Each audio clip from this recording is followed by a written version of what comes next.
I'm Tom Hengl. I'm a director at OpenGeoHub Foundation in Netherlands. I'm also leading one Horizon Europe project called OpenNet Monitor. I'm also on another two European projects where I lead usually work packages usually connected with producing geospatial data. So like when you think about any new technology and any new scientific development, it takes time till it develops and really penetrates the whole society. So it's very important to organize training sessions and get people to really understand the newest technology. And the type of training session we do, we call them a hands-on training. So we really want to sit with these young people and we want to help them especially boost their coding skills and especially in the open source software. So open source, it's a kind of a decentralized. It's a self-organized. It's open source doesn't require commercial intent. That doesn't have to be a budget. It's really, to me, I really find it magical that actually people in open source, they can just come together, sit and develop something amazing.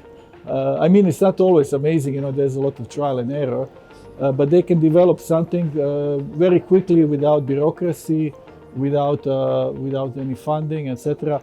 And so when they do that, that means that they're very dynamic. Things change really fast. So it is very similar to, for example, Wikipedia, where if you go to an article and you read an article, many I think classical thinking is you go and read an article and you see article is something like two-dimensional. But if you go to Wikipedia has a history. So you can eventually trace in Wikipedia all the edits.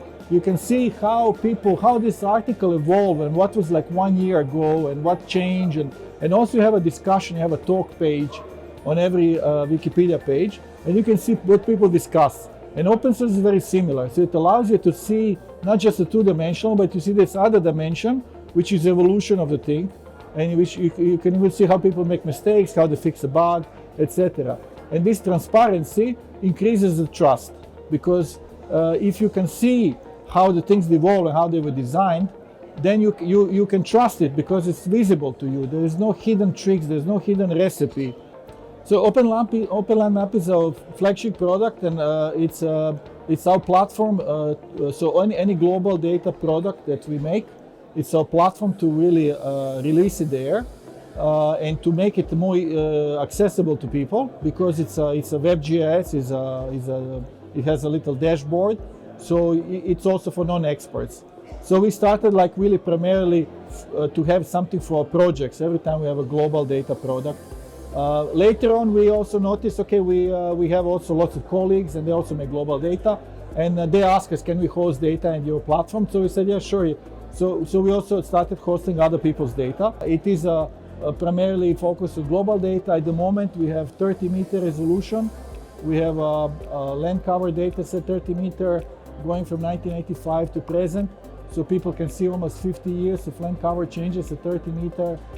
We have also a lot of climatic data inside. We have an ensemble terrain model of the world with the 15 key terrain attributes. So we are putting more and more data in it. Soon we expect it will be almost 1 petabyte of data, probably next year. Now we are still like preparing these layers, and all the data is open. So open data license. It's registered in Stack. It's available through S3. So it's very similar to CLMS, what they have now, and it allows people to really code with that data, build upon it. The biggest gap. So let me see. I think we have some priorities now with OpenLand Map. We discovered, for example, one thing very interesting, which is a good thing.